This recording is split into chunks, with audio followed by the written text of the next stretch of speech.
अस्सलाम वालेकुम। Welcome to my channel voice over by Amansha. I hope कि आप खुश होंगे। कहानी शुरू करने से पहले आपसे रिक्वेस्ट है कि अगर आपको मेरा कंटेंट पसंद आता है तो प्लीज़ मेरे चैनल को सब्सक्राइब करें। आइए मलिक सफदर हयात का एक और सनसनीखेज नॉवेल सुनते हैं। इन दिनों में ज़िला गुजरानवाला के एक थाने में तैनात था। एक रोज़ मैं हस्बे मामूल तैयार होकर थाने पहुंचा तो एक बुरी खबर मेरी मुंतज़िर थी। मेरी रिहाइश थाने की इमारत के पिछवाड़े वाक़ सरकारी क्वार्टर में थी और मैंने बड़े वाज़ेह अल्फाज में अपने थाने के अमले से कह रखा था कि रात के किसी भी हिस्से में कोई भी इमरजेंसी पेश आ जाए तो वो लोग बिला तकल्लुफ़ और बिला दरेग मुझे सोते से उठा सकते हैं।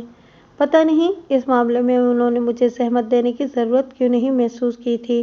बहरहाल इतला ये थी कि एक करीबी गांव किला दीदार सिंह में कोई बंदा कत्ल हो गया था। मैंने खबरदार जुम्मन शाह को अपने साथ लिया और एक टांगे में बैठकर जाए वकुआ की जानिब रवाना हो गया। थोड़ी ही देर बाद हम लोग मौजा किला दीदार सिंह के अंदर थे। वो माह अक्टूबर के इख्तितामी अय्याम थे। मौसम सरमा अपने हाथ पांव सीधे कर रहा था। यूँ समझें कि गुलाबी जाड़े का समा था और रात अच्छी खासी ठंडी हो जाती थी। कुछ न कुछ ओढ़ कर सोने को दिल चाहता था। कत्ल होने वाले शख्स का नाम लाली मालूम हुआ। लाली का असल नाम कादिर बख्श था, ताहम वो पूरे इलाके में लाली ही के नाम से जाना जाता था। मेरे अंदाजे के मुताबिक इसकी उम्र 18 और 20 साल के दरमियान रही होगी। वो एक खूबरू और दिलकश जवान था का सीगा मैंने इसलिए इस्तेमाल किया है कि लाली को देखते ही मुझे यकीन हो गया था कि उसका शुमार किसी भी कीमत पर जिंदा इंसानों में नहीं किया जा सकता था। लाली की लाश भैंसों वाले भाड़े में एक कमरे में चरपाई पर रखी थी। इसके सीने और पसलियों में किसी तेजधार आले के मुत्तैद वार करके मौत के घाट उतारा गया था। अगलब इम्कान यही था कि आला कत्ल कोई खंजर या खतरनाक छुरी होगा। इस अलमनाक बेकसी की मौत ने लाली की सारी रानाई और तंदुरुस्ती की ऐसी कम तेजी करके उसकी जवानी को खाक में मिला दिया था। मवेशियों वाला वो बाड़ा जिसके अकलौते कमरे में लाली की लाश पाई गई थी, वो नीची चार दीवारी वाला एक आम सा बाड़ा था जिसके एक कोने में बाड़े का वाहिद कमरा बना हुआ था। मेरे मोहतात अंदाजे के मुताबिक मज़कूरा कमरे का साइज़ 12 बाय 15 फीट रहा होगा। कमरे के अंदर काश्तकारी से मुतालिक मुख्तलिफ ज़रई आलात भी रखे दिखाई दे रहे थे। एक दीवार के साथ चंद भैंसें अपनी खुलियों पर बंधी हुई दिखाई दे रही थीं। मेरे मोहतात अंदाजे के मुताबिक मकतूल लाली को सोते में कत्ल किया गया था। आला कत्ल की तलाश के लिए मैंने इस कमरे के अलावा बाड़े का भी एक एक हिस्सा देख लिया, लेकिन मुझे इस मकसद में कामयाबी हासिल नहीं हो सकी थी। इब्तिदाई पूछगछ के बाद पता चला कि मकतूल कादिर बख्श उर्फ लाली का घर इस बाड़े से जुड़ा हुआ था, यानी मज़कूरा बाड़ा घर के पिछवाड़े वाक़ था। जाए वकुआ का नक्शा तैयार करने के बाद मैंने लाली की लाश को पोस्टमार्टम के लिए ज़िलाई अस्पताल भिजवा दिया और ख़ुद मकतूल के बाप खुदा बख्श के हमरा उसके घर की तरफ आ गया। मेरे इस्तफसार पर खुदा बख्श ने भर्राई हुई आवाज़ में बताया, थानेदार साहब पिछले कुछ दिनों से इधर किले में डंगरों की चोरी की वारदातों में अच्छा खासा इजाफा हो गया है, इसीलिए लाली रात को बाड़े के अंदर ही सो जाता था। अगर मुझे पता होता कि वो यूं बेमौत मारा जाएगा तो मैं डंगरों को बचाने के लिए इसे कभी भी बाड़े में सोने के लिए न कहता। तो वो तुम्हारे कहने पर बाड़े में सोया करता था? मैंने पूछा। जी सरकार। खुदा बख्श, तुम्हें कब पता चला कि लाली को ये अंधोनाक जानलेवा वाक़या पेश आ चुका है? सुबह फजर के वक्त जी। इसके जवाब पर मैं चौंका। फजर के वक्त? क्या मतलब? मैंने पूछा। आज सुबह तुम बाड़े में क्या करने के लिए गए थे? मैं बाड़े में नहीं गया था थानेदार साहब, वो बेबसी से गर्दन हिलाते हुए बोला। मैं तो उस वक्त गहरी नींद सो रहा था। फिर तुम्हें कैसे पता चला? मैंने सवाल किया। काजी साहब से, उसने बताया।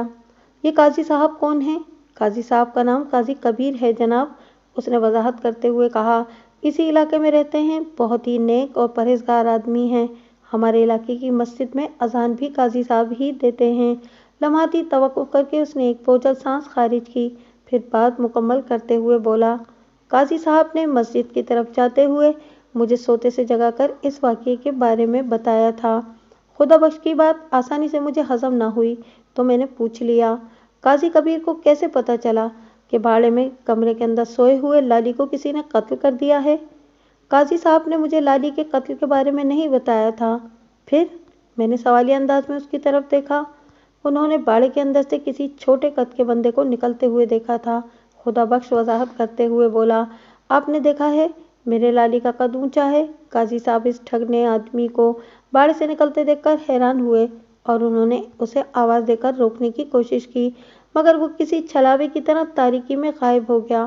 باڑے سے آگے کھیتوں کا سلسلہ ہے جناب، وہ دوڑ کر ادھر ہی گیا تھا۔ قاضی صاحب نے سمجھا شاید وہ کوئی چور اچکا ہے، وہ مجھے اس پراسرار بندے کے بارے ہی میں بتانے آئے تھے۔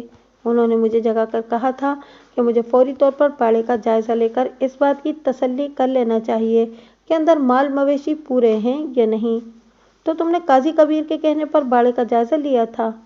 جی تھانے دار صاحب، اس نے اس بات میں گردن ہلائی۔ قاضی جی مجھے اس ٹھگنے بندے کے بارے میں بتا کر مسجد کی طرف چلے گئے تھے اور میں نے گھر سے لالٹین اٹھائی اور باڑے کی سمت بڑھ گیا۔ میں نے جمیلہ اور ببلی کو اس بارے میں کچھ نہیں بتایا تھا۔ یہ جمیلہ اور ببلی کون ہیں؟ میں نے پوچھا۔ جمیلہ میری بیوی اور ببلی بیٹی ہے، اس نے بتایا۔ ببلی کا اصل نام عارفہ ہے۔ ببلی لالی سے چھوٹی ہے۔ ہماری یہی دو اولادیں تھیں، لیکن اب… بولتے بولتے اس کی آواز رند گئی۔ میں نے لمحاتی توقف کے بعد سوال کیا، جب تم باڑے میں پہنچے تو کیا باڑے کا دروازہ کھلا ہوا تھا؟ نہیں جناب، خدا بخش نے نفی میں گردن ہلائی، دروازہ اندر سے بند تھا۔ جیسا کہ میں نے بتایا ہے، آج کل ڈنگروں کی چوری بہت عام ہو گئی ہے، اس لیے میں نے لالی کو سختی سے تاکید کر رکھی تھی کہ رات کو سونے سے پہلے وہ دروازے کو اندر سے بند کر لیا کرے۔ اگر باڑے کا دروازہ اندر سے بند تھا تو پھر تم اندر کیسے پہنچے؟ جناب، پہلے تو میں نے دروازہ کھٹکھٹایا اور زور زور سے لالی کو آواز دی، وہ وضاحت کرتے ہوئے بولا، لیکن اندر سے کوئی جواب نہیں آیا۔ اس صورتحال نے مجھے پریشان کر دیا۔ اسی لمحے مسجد میں فجر کی اذان ہونے لگی تو میرے ذہن میں ایک نئی بات آئی۔ کون سی نئی بات؟ وہ ذرا دیر کو رکا تو میں نے پوچھا۔ دیوار کود کر اندر جانے کا خیال، اس نے جواب دیا۔ آپ نے دیکھا ہے کہ باڑے کی چار دیواری زیادہ اونچی نہیں۔ میں نے لالٹین کو 3 فٹ اونچی جلتی ہوئی دیوار پر رکھا اور چھڑاپی مار کر دیوار کے اوپر چڑھ گیا۔ اگلے ہی لمحے میں باڑے کے اندر کود گیا۔ لمحاتی توقف کر کے اس نے گہری سانس لی، پھر اپنی بات کو آگے بڑھاتے ہوئے بولا، سب سے پہلے میں نے دیوار کے اوپر سے لالٹین اٹھائی، پھر دروازے کی کنڈی کھول دی، اس کے بعد میں لالٹین تھامے والے کمرے کی جانب بڑھا۔ جب مجھے اس بات پر حیرت تھی کہ میں نے اتنی زور زور سے دروازہ بجایا تھا لیکن لالی اس کے باوجود بھی سویا رہا تھا۔ راستے میں ایک دیوار کے ساتھ مال مویشی بھی بندھے ہوئے تھے، ان کی تعداد بھی پوری تھی، جس کا مطلب یہی تھا کہ قاضی صاحب نے جس ٹھگنے بندے کو باڑے سے نکل کر کھیتوں کی طرف جاتے دیکھا وہ کوئی ڈنگر چور نہیں تھا۔ ایک منٹ خدا بخش، میں نے ہاتھ کے اشارے سے اسے مزید بولنے سے روک دیا اور کہا، ابھی تم نے بتایا ہے کہ باڑے کا دروازہ اندر سے بند تھا، پھر قاضی کبیر نے اس ٹھگنے بندے کو باڑے میں سے نکلتے ہوئے کیسے دیکھ لیا تھا؟ یہ تو میں نے ان سے نہیں پوچھا۔ تھانے دار صاحب بول جھنسدہ انداز میں میری طرف دیکھتے ہوئے بولا، ٹھیک ہے، تم نے نہیں پوچھا تو میں پوچھ لوں گا، میں نے ٹھہرے ہوئے لہجے میں کہا۔ پھر پوچھا، ہاں تو تم بتا رہے تھے کہ مال مویشیوں کو پورا پا کر تم مطمئن ہو گئے اور لالٹین تھامے لالی والے کمرے کی طرف گئے تھے؟ جی، وہ دکھ بھرے لہجے میں بولا۔ کمرے میں پہنچ کر مجھ پر ایک قیامت سی ٹوٹ پڑی تھی۔ لالٹین کی روشنی میں نے لالی کی خون لاش دیکھی تو میرا دماغ گھومنے لگا۔ میرے جوان جہان لالی کو کسی نے بڑی بے دردی سے قتل کر دیا تھا۔ اس نے گلوگیر آواز میں اپنی بات مکمل کی، پھر آنکھوں میں اترنے والے آنسوؤں کو پوچھنے لگا۔ میں نے لالی کی لاش کا بغور جائزہ لیا تھا اور مجھے یہ اندازہ قائم کرنے میں قطعاً کوئی دشواری محسوس نہیں ہوئی تھی کہ اس بدنصیب کو سوتے میں موت کے گھاٹ اتارا گیا تھا۔ اگر حالت بیداری میں اس پر قاتلانہ حملہ ہوا ہوتا تو وہ یقیناً اپنے بچاؤ کے لیے مزاحمت پیش کرتا، اور اگر بالفرض محال قاتل اسے زیر کرنے میں کامیاب ہو بھی جاتا تو پھر اس خونی واردات کے نتیجے میں جائے وقوع پر ایک خاص نوعیت کی افراتفری دکھائی دینا چاہیے تھی جو مجھے نظر نہیں آئی تھی۔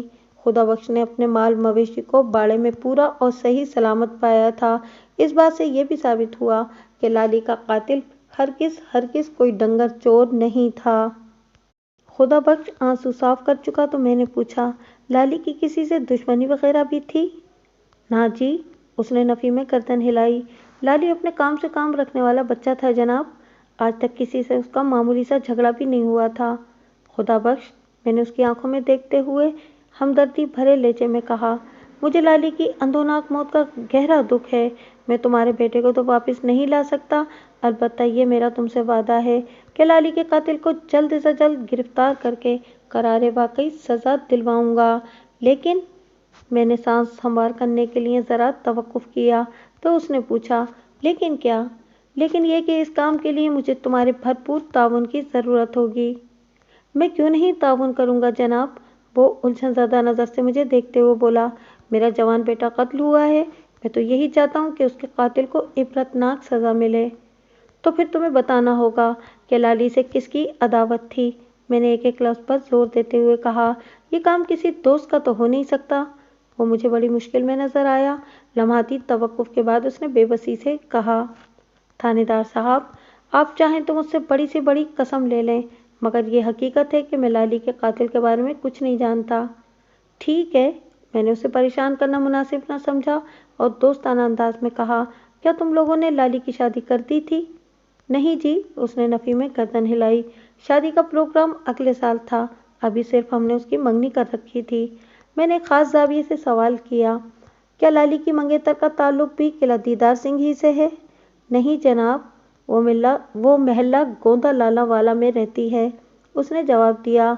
महल्ला गोंदा लाला वाला भी इसी जिला गुजरानवाला ही में था। मैंने पूछा, क्या लाली की मंगेतर को इस वाक़े की इतला दे दी गई है? नहीं सरकार, अभी इन लोगों को नहीं बताया गया। मैं खुदा वक्त से सवाल जवाब कर ही रहा था कि इसकी बीवी और मकतूल की मां जमीला बीबी अपने बेटे की अलमनाक मौत का मातम करते हुए बैठक में दाखिल हो गई। जवान बेटे की मौत ने जमीला की ज़हनी कैफियत पर बहुत बुरा असर डाला था। वो हाथ उठा उठाकर और झोली फैला फैलाकर लाली के कातिल को बद्दुआएं दे रही थी। मैंने इसके ज़ख्मी दिल पर तसल्ली और दिलासे का फाया रखा तो थोड़ी देर के बाद वो कदरे नॉर्मल हो गई। मैंने जमीला बीवी से भी घुमा फिराकर मुख्तलिफ सवालात किए, मगर मुझे अपने मकसद में खातिर खा कामयाबी हासिल न हो सकी। मैंने अभी तक बाड़े के अंदर जो भी तफ्तीश की थी वो चूँकि बेनतीजा रही थी, इसलिए मैं अपनी कारकर्दगी से कतई गैर मुतमईन था। लिहाजा मैंने बाड़े का एक और राउंड लगाने का फैसला किया और अपने सामने बैठे खुदा बख्श की जानिब देखते हुए कहा, खुदा बख्श, तुम्हें फौरी तौर पर 2 काम करने हैं। जी हुक्म करें, वो सवालिया अंदाज में मुझे तकने लगा। नंबर 1, किसी को भेजकर काजी कबीर को बाड़े में बुला लो। मैंने कहा, मैं इससे पूछगछ करना चाहता हूँ। बाड़े में क्यों जनाब? इसलिए कि मैं यहाँ से उठने के बाद सीधा बाड़े में जाऊँगा। मैंने बताया, अभी वहाँ तफ्तीश का कुछ काम बाकी है। और नंबर 2, लम्हाती तवक्कुफ करके मैंने एक गहरी सांस ली, फिर अपनी बात मुकम्मल करते हुए कहा, फौरी तौर पर एक बंदे को महल्ला गोंदा लाला वाला रवाना कर दो, ताकि लाली की मंगेतर उसके घर वालों को खबर हो जाए कि यहाँ कौन सी कयामत टूट चुकी है। जी बहुत अच्छा, वो इस बात में गर्दन हिलाते हुए बोला। मैं खुदा वक्त के घर से उठा और बाड़े की जानिब बढ़ गया। हवलदार जुम्मन शाह को मैंने लाली की लाश के साथ सरकारी अस्पताल रवाना कर दिया था, लिहाजा मुझे अकेले ही सब कुछ करना था। मैंने पूरी तवज्जो से बाड़े के अंदरूनी और बैरूनी माहौल का जायजा लिया और बिलाखिर एक सुराग मेरे हाथ लग गया। वो गुरगाबी टाइप का चमड़े का एक बंद जूता था, रंग स्याह और नंबर लगभग 6। इस नंबर का जूता उमूमन 10 से 12 साल की उम्र के लड़कों के लिए मौजू रहता है। मैंने अभी जिस जूते का जिक्र किया है, यह मुकम्मल जूते की जोड़ी नहीं थी, बल्कि महज मज़कूरा जूते का दायां पाँव था। यह अकेला पाँव मुझे बाड़े की अंदरूनी जानिब जुनूबी दीवार के साथ पड़ा मिला था। मैंने इस चमड़े के जूते के पाँव को उठा लिया और बगौर उसका जायजा लेने लगा। इतनी देर में मकतूल लाली का बाप खुदा बख्श भी मेरे पास आ गया और इतला देने वाले अंदाज में बताने लगा, थानेदार साहब, मैंने एक बंदा काजी साहब की तरफ भेज दिया है। वो काजी साहब को यहाँ आने का कहकर सीधा महला गोंदला वाला जाएगा और लाली की मंगेतर खालदा को इस सानिया के बारे में बताएगा। फिर इसकी नज़र मेरे हाथों पर पड़ी तो वो चौंक उठा। यह आपने किसका जूता पकड़ा हुआ है? यही सवाल मैं तुमसे पूछने वाला था खुदा बख्श।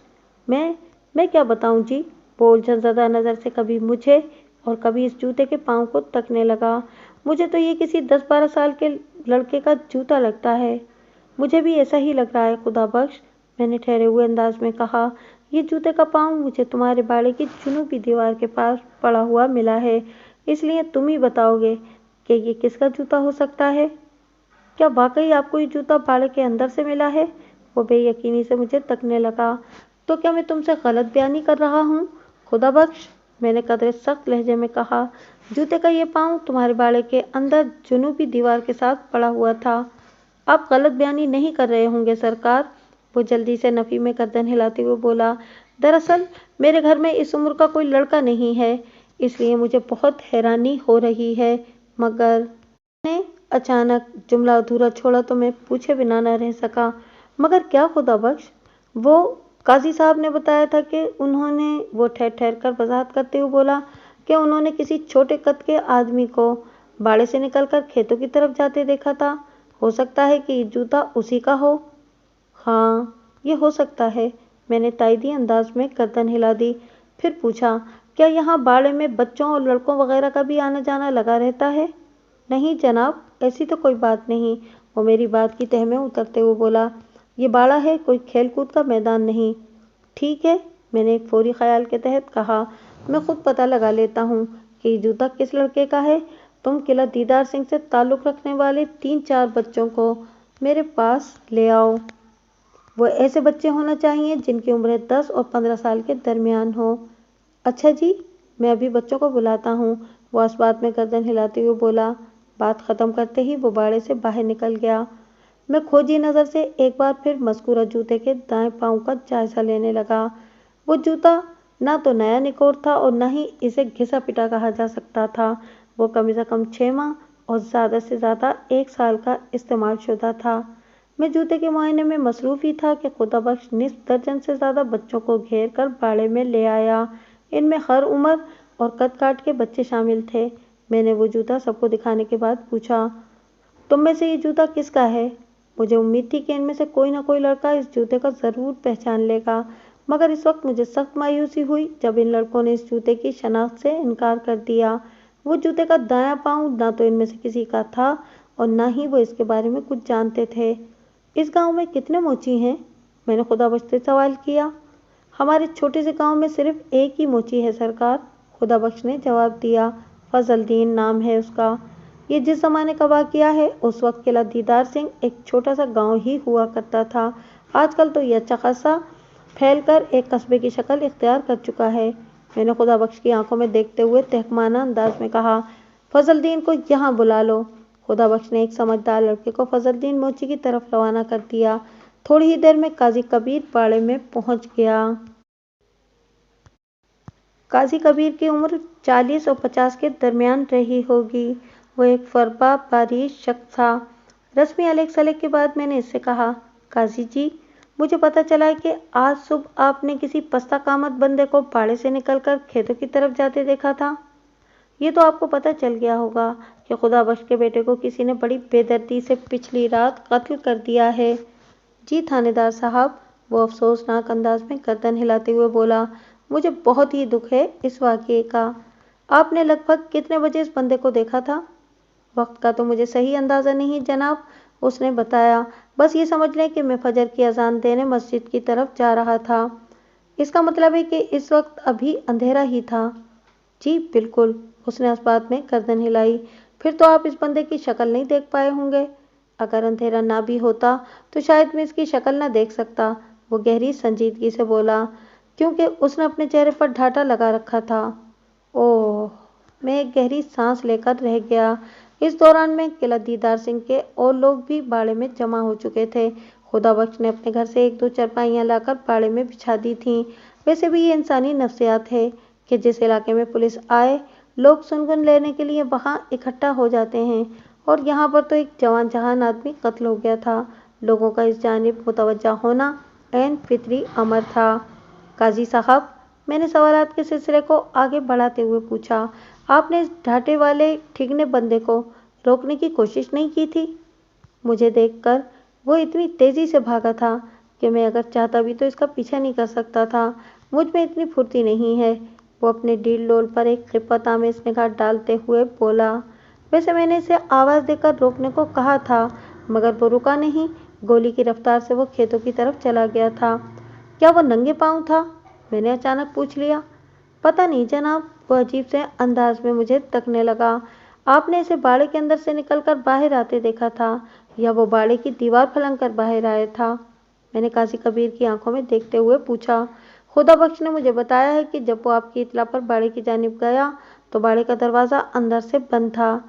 जी, बस मैंने इस छलावे को बाड़े की दीवार के पास से भागकर खेतों की तरफ जाते देखा था। वो उलझन ज़दा अंदाज में बोला।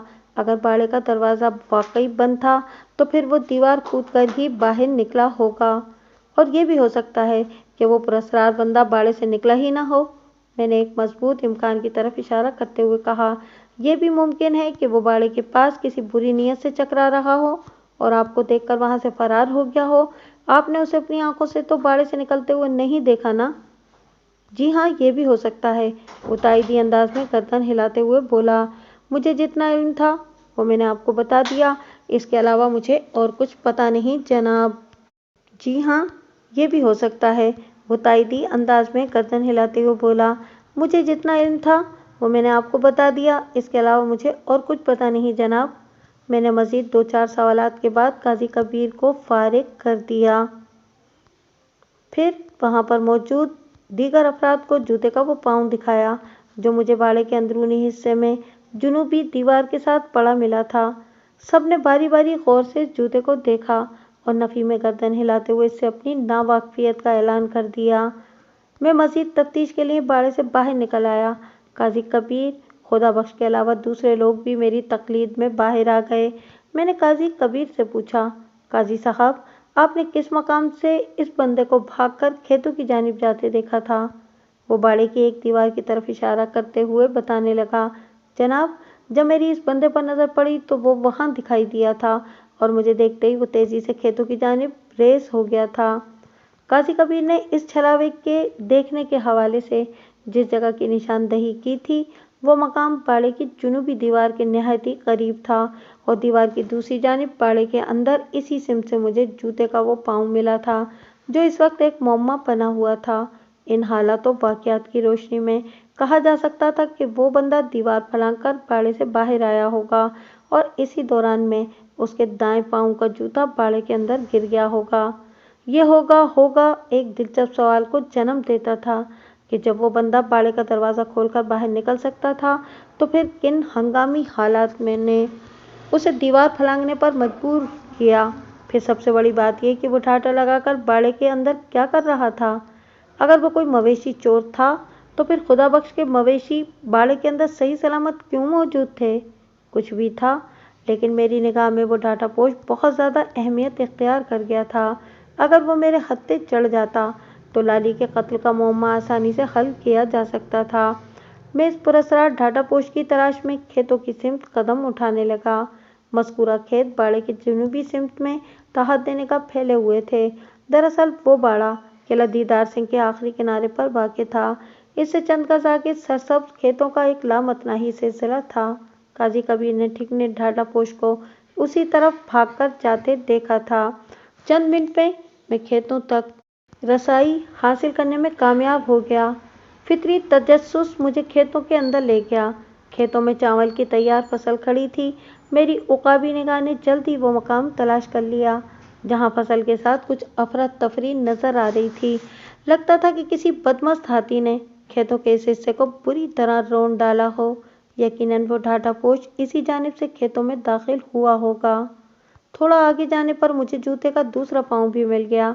ये एक जुज़वी कामयाबी थी और इस अमर का सबूत भी कि खुदाबख्श के बाड़े से दीवार फलांकर फरार होने वाला बंदा इसी सिमत से खेतों में दाखिल होकर कहीं आगे निकल गया था। मैंने इस बंदे की तलाश को फौरी और आसान बनाने के लिए खोजी नूर मोहम्मद को फिलफौर जाए वकुआ पर बुला लिया। नूर मोहम्मद एक तजुर्बेकार और काबिल भरोसा खोजी था। ये काम वो मेरी बनिस्बत ज़्यादा अच्छे अंदाज में कर सकता था। मैं पहले भी 2-3 केसेस में नूर मोहम्मद की मदद हासिल कर चुका था और उसने मुझे कभी मायूस नहीं किया था। चूँकि नामालूम पुरस्कार डाटापोश के पाँव के दोनों जूते मिल चुके थे, लिहाजा मुझे उम्मीद थी कि खोजी नूर मोहम्मद को इस बंदे का खुरा तलाश करने में किसी दिक्कत का सामना नहीं हो सकता। मैं खेतों से निकलकर दोबारा बाड़े में आ गया। अगरचे आसमान पर सूरज मौजूद था मगर अक्टूबर के आखिरी अय्याम में धूप अपनी तपिश खो बैठी थी और खुले आसमान के नीचे नक्लो हरकत खासी खुशगवार महसूस हो रही थी। मैंने बाड़े के अंदर और बाहर खेतों में भी आला कत्ल को तलाश करने की भरपूर कोशिश की थी, ताहम इस सही में मुझे कामयाबी हासिल नहीं हो सकी थी। किसी भी कत्ल के केस में आला कत्ल की बड़ी अहमियत होती है। अगरचे इस ज़माने में फिंगरप्रिंट्स वगैरह उठाने का रिवाज नहीं था और न ही अदालतें फिंगरप्रिंट्स और इन चीज़ों को अहमियत देती थीं, ताहम आला कत्ल की बाजियाबी फिर भी तफ्तीशी उमूर में बहुत ही मुफीद और मुआविन साबित होती थी। लेकिन अफसोस कि छुरी या खंजर जिसकी मदद से कादिर बख्श उर्फ लाली को मौत के घाट उतारा गया था, वो अभी तक मेरे हत्थे नहीं चढ़ सका था और इसके साथ ही अभी तक केस का एक और पहलू भी तिश्ना था। मैं लाली के कत्ल के मुहर्रिक तक रसाई हासिल नहीं कर सका था। खुदा बख्श का दावा था कि लाली की किसी से कोई अदावत या दुश्मनी वगैरह नहीं थी और ये बात हजम होने वाली नहीं थी। मुझे सबब का भी सुराग लगाना था जो लाली की जिंदगी का चिराग गुल करने का मौजिब बना था। थोड़ी देर बाद फजलुद्दीन मोची बाड़े में पहुंच गया। उसने मुझे नहायत ही अदब से सलाम किया और आजिज़ाना अंदाज में बोला, माई बाप, मुझसे क्या खता हो गई। फजलुद्दीन की उम्र 55 और 60 के दरमियान रही होगी। वो सांवली रंगत का एक दुबला पतला इंसान था। फजलुद्दीन और फजलू चाचा की कमर कदरे झुकी हुई थी। मैंने बगौर उसकी आंखों में देखते हुए कहा, खता भी बता दूंगा चाचा, पहले तुमसे काम की बात होगी। काम की बात? उसकी आंखें चमक उठीं। आप मुझसे अपने लिए कोई चप्पल या जूता बनवाना चाहते हैं? ये तो मेरे लिए बड़े फख्र की बात होगी। आप हुक्म करें सरकार, मैं अभी आपके पाँव का नाप ले लेता हूँ। वैसे तो मैं पहली नज़र ही में जान गया हूँ कि आपको 8 नंबर का जूता बहुत मुनासिब फिट आएगा, फिर भी साइज़ लेना ज़रूरी है। बात ख़त्म करते ही वो मेरी जानिब बढ़ा। मैंने हाथ के इशारे से सिर बना करते हुए कहा, एक मिनट फजलू चाचा। वो एकदम रुक गया और उलझन ज़दा नज़र से मुझे तकने लगा। फजलुद्दीन उर्फ फजलू एक बातूनी और झक्की आदमी साबित हो रहा था। मैंने उसकी तरफ देखते हुए गहरी संजीदगी से कहा, चाचा, तुम हर वक्त जूता बनाने के बारे में ही सोचते रहते हो क्या? या इसके अलावा तुम्हारे जहन में कोई और ख्याल भी आता है? जनाब, मैं ज़ात का मोची हूँ और पता नहीं कितनी पीढ़ियों से मेरा ख़ानदान यही काम करता चला आ रहा है। वो ठहरे हुए लहजे में वजाहत करते हुए बोला, चमड़े से हमारा पुराना साथ है और जूते बनाना हमारा रोज़गार है, यही हमारी रोज़ी रोटी है। तुम्हारे अलावा किला दीदार सिंह में और कितने मोची जूता बनाने का काम कर रहे हैं? मैंने अपने इत्मीनान की खातिर पूछ लिया। कोई नहीं जनाब, वो नफ़ी में गर्दन हिलाते हुए बोला, सिर्फ एक मैं हूँ। मेरे बेटे भी इस काम में हाथ बटाते हैं। किला दीदार सिंह में रहने वालों के पाँव में आपको मेरे ही तैयार किए हुए जूते नजर आएंगे। तुम सिर्फ जूते ही तैयार करते हो या इनकी पहचान भी है तुम्हें? मैं कुछ समझा नहीं सरकार। वो मुतामिलाना अंदाज में मुझे देखने लगा। मैंने वजाहत करते हुए कहा, मैं ये जानना चाहता हूँ कि क्या तुम अपने हाथ के बने हुए जूतों को देखकर पहचान सकते हो? क्यों नहीं जनाब, वो फ़ख्र से बोला, मुझे अपने हाथ से बने हुए जूतों के एक एक तरूपे की पहचान है और मैं इन्हें एक नज़र देखकर ही पहचान सकता हूँ। लम्हाती तवक्को करके उसने गहरी सांस ली, फिर इजाफा करते हुए बोला, ये तो ऐसी ही बात है जनाब जैसे कोई किसी माँ से पूछे कि क्या तुम अपनी औलाद को पहचान सकती हो। औलाद और जूतों में ज़मीन आसमान का फ़र्क होता है। कोई माँ 20-25 साल में 2-4 या ज़्यादा से ज़्यादा 10-15 बच्चे पैदा कर लेगी, लेकिन इसी अरसे में कोई मोची 10-20 हज़ार जूते भी तैयार कर सकता है, जिन्हें याद रखना यकीनन एक नामुमकिन सी बात है। लेकिन मैंने फजलू चाचा से किसी किस्म की बहस मुनासिब न जानी और गहरी संजीदगी से पूछा, क्या तुम्हें यह भी याद रह जाता है कि तुमने कौन सा जूता किस बंदे के लिए तैयार किया था? मैं ये बात दावे से तो नहीं कह सकता सरकार, लेकिन अगर वो जूता पिछले 6-8 माह में तैयार हुआ हो तो मैं बड़ी आसानी से आपको बता सकता हूँ कि इस शख्स का नाम क्या है जिसने मुझसे वो जूता बनवाया हो। बस इतना ही काफ़ी है, मैंने सरसरी लहजे में कहा। अभी तुम्हारी याददाश्त का इम्तहान हो जाता है। मैंने नामालूम ठिगने ढाटा पोश के मुतवक्के जूते एक थैले में डाल रखे थे। मज़कूरा जूते मैंने थैले में से निकाल कर फजलू मोची के हवाले कर दिए और कहा, इन जूतों का अच्छी तरह जायज़ा लेने के बाद अपनी आलिमाना राय दो। फजलू मोची पूरे 2 मिनट तक इन जूतों को घुमा फिरा कर देखता रहा, फिर नफी में गर्दन हिलाते हुए बोला, नहीं सरकार, ये जूते मेरे हाथ के नहीं। मैंने एक एक जोड़ को देखकर अच्छी तरह तसल्ली कर ली है। ये किसी 10-12 साल के लड़के के लगते हैं। किसके हैं ये जूते? बात खत्म करके उसने सवालिया नजर से मुझे देखा तो मैंने कहा, ये इस शख्स के जूते हैं जो मुमकिन तौर पर लाली का कातिल हो सकता है। वो कोई बच्चा नहीं बल्कि पूरा आदमी है, बस कद काट और जुस्से में मार खा गया है। एक जूता मुझे बाड़े के अंदर से और दूसरा उधर खेतों में से मिला है। और काजी कबीर ने आज अलग सुबह एक ठिगने बंदे को बाड़े की जानिब से भागकर खेतों की तरफ जाते देखा था। एक अंदाजे के मुताबिक वही ठिगना शख्स कादिर बख्श उर्फ लाली का कातिल है। तुमसे इन जूतों की शनाख्त इसी सिलसिले में कराई जा रही है, लेकिन तुम तो इन जूतों को पहचानने से साफ इनकारी हो। मैंने लम्हाती तवक्कुफ करके गहरी सांस ली, फिर बदस्तूर फजलू की आंखों में देखते हुए अपनी बात मुकम्मल कर दी। क्या तुम अपने तजुर्बे की रोशनी में ये बता सकते हो कि ये जूते किस मोची ने बनाए होंगे? जनाब, पूरे गुजरानवाला जिले में 10,000 मोची होंगे, वो माजरत खाना अंदाज में बोला। इस सिलसिले में मेरा तजुर्बा आपकी कोई मदद नहीं कर सकेगा। मैं नहीं बता सकता कि ये जूते किस मोची के हाथों ने तैयार किए हैं। तुमने तैयार नहीं किए, इसका यही मतलब है कि इस ठिगने डाटा पोस्ट का ताल्लुक दीदार सिंह से नहीं हो सकता। मैंने सोच में डूबे हुए लहजे में कहा, मुझे अपनी तफ्तीश का दायरा किला दीदार सिंह से बाहर दूर तक वसी करना होगा। इधर मेरी बात खत्म हुई, उधर पता चला कि खोजी बाबा नूर मोहम्मद वहां पहुंच गया है। मैंने फौरन उसे अपने पास बुला लिया। नूर मोहम्मद निहायती तजुर्बेकार और समझदार खोजी था। मैंने निहायती मुख्तसर अल्फाज में उसे सूरत हाल से आगाह कर दिया। उसने पूरी तवज्जो से मेरी बात सुनी और मेरे खामोश होने पर बोला, मलिक साहब, अगर आपका हुक्म हो तो बिस्मिल्लाह करें। बिस्मिल्लाह अगर किसी नेक काम की हो तो इसके लिए हुक्म की ज़रूरत नहीं होती नूर मोहम्मद। मैंने एक एक लफ्ज़ पर जोर देते हुए कहा, आप कातिल का खुरा निकालने के लिए 100 बार बिस्मिल्लाह कर सकते हैं। तो फिर मैं अपने काम को वहाँ से शुरू करूँगा जहाँ कत्ल की वारदात हुई है। वो गहरी संजीदगी से बोला, ठिंगने ढाटा पोश और 6 नंबर के जूते को मैं बाद में देख लूँगा। वैसे ये जूते तो आप मेरे हवाले कर दें। मैंने उसकी फरमाइश पूरी कर दी। नूर मोहम्मद खोजी ने पाड़े के एक कोने में तामीर शुदा अकलौते कमरे से अपने काम का आगाज़ किया और इस आगाज़ से पहले उसने मुझसे कहा था, मलिक साहब, काम तो आपने शुरू करा दिया है, लेकिन आपको ये तो पता होगा। हाँ, अच्छी तरह पता है। मैंने खोजी की बात पूरी होने से पहले ही कह दिया, इस स्पेशल काम के लिए तुम्हें कोई इनाम शिनाम भी चाहिए होगा।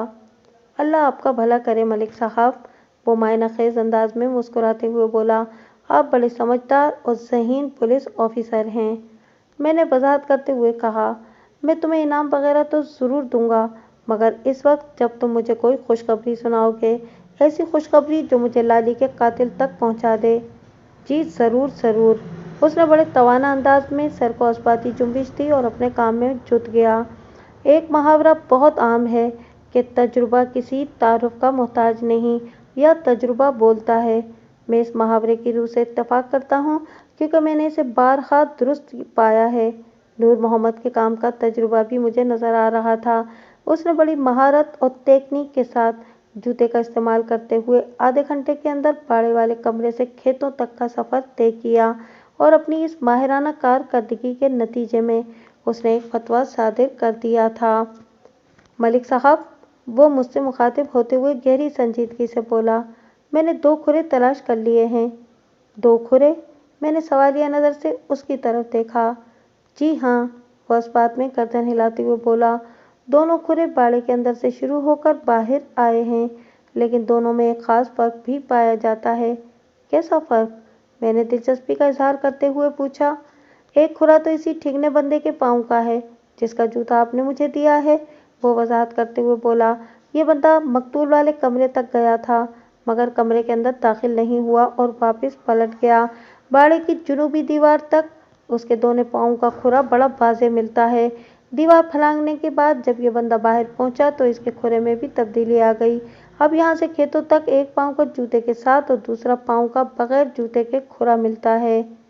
इसके दाएं पाँव का जूता दीवार फलांगते हुए बाड़े के अंदर गिर गया था। वो सांस लेने के लिए रुका तो मैंने कहा, जाहिर है इसके बाद वो एक जूते के साथ ही भागा होगा। इसका दूसरा जूता मुझे खेतों के अंदर से मिला है। اب تو مجھے یہ بتاؤ کہ وہ ٹھنگنا بندہ کھیتوں سے نکل کر کس طرف گیا ہے؟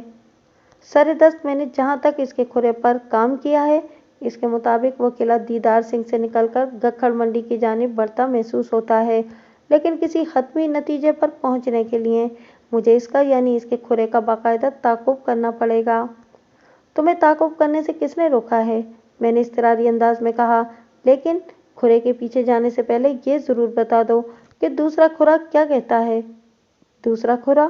اس نے گہری سانس خارج کی اور ٹھہرے ہوئے لہجے میں بتانے لگا، دوسرا کھرا مقتول والے کمرے کے اندر سے نکلتا ہے اور باڑے کی مشرق کی دیوار پھلانگ کر باہر آ جاتا ہے۔ اس بندے نے پاؤں میں جوتے پہنے ہوئے ہیں۔ وہ مشرق کی سمت میں سفر کرتے ہوئے ٹہلی کے اس درخت کی طرف جاتا ہے۔ یہاں تک بتانے کے بعد کھوجی نور محمد نے ٹہلی کے ایک درخت کی جانب اشارہ کیا۔ مذکورہ درخت کھیتوں کے پہلو میں استادہ تھا۔ میں نے پوچھا، اور ٹہلی کے درخت سے آگے کی کیا صورتحال ہے؟ ٹہلی کے درخت کے نیچے وہ کھرا غائب ہو جاتا ہے، وہ انکشاف انگیز انداز میں بولا۔ کیا مطلب نور محمد؟ میں نے چونک کر اس کی طرف دیکھا۔ مطلب یہ جناب، کہ وہ وضاحت کرتے ہوئے بولا، اس کے بعد اس بندے کے پاؤں کا کھرا نہیں ملتا، البتہ اس نے لمحاتی توقف کر کے ایک بوجھل سانس خارج کی، پھر اپنی بات کو مکمل کرتے ہوئے بولا، البتہ ٹہلی والے درخت کے نیچے سے کسی گھوڑے کا بڑا واضح کھرا مجھے ملا ہے۔ لگتا ہے وہ بندہ گھوڑے پر سوار ہو کر کہیں نکل گیا ہے۔ کہاں نکل گیا ہے نور محمد؟ میں نے پوچھا۔ میں پتہ لگانے کی کوشش کرتا ہوں ملک صاحب، وہ پر اعتماد انداز میں بولا، آپ مجھے شام تک کا وقت دے دیں، میں اپنی ماہرانہ تحقیق سے دودھ کا دودھ اور پانی کا پانی الگ کر دوں گا۔ ٹھیک ہے نور محمد، میں تمہیں کل دوپہر تک کا وقت دیتا ہوں، میں نے پرسوچ انداز میں کہا۔ 24 گھنٹے میں تم اپنے تجربے کے سارے گھوڑے دوڑا ڈالو، لیکن کل دوپہر تک مجھے ان دونوں بندوں کے بارے میں مکمل معلومات چاہئیں۔ تم میری بات سمجھ رہے ہو نا؟ چنگی طرح سمجھ رہا ہوں ملک صاحب، وہ معنی خیز انداز میں گردن ہلاتے ہوئے بولا۔ آپ بالکل بے فکر ہو جائیں، میں آپ کو مایوس نہیں کروں گا۔ ٹھیک ہے، تم اپنا کام شروع کرو، میں نے فیصلہ کن انداز میں کہا۔ اس کے بعد میں تھوڑی دیر تک مزید قلعہ دیدار سنگھ میں رکا، پھر واپس تھانے کی جانب روانہ ہو گیا۔ میں جیسے ہی تھانے پہنچا، حوالدار جمن شاہ بھی لالی کی لاش کو سرکاری اسپتال پہنچا کر لوٹ آیا تھا۔ پھر ہمارے درمیان قادر بخش عرف لالی کے بارے میں گفتگو ہونے لگی۔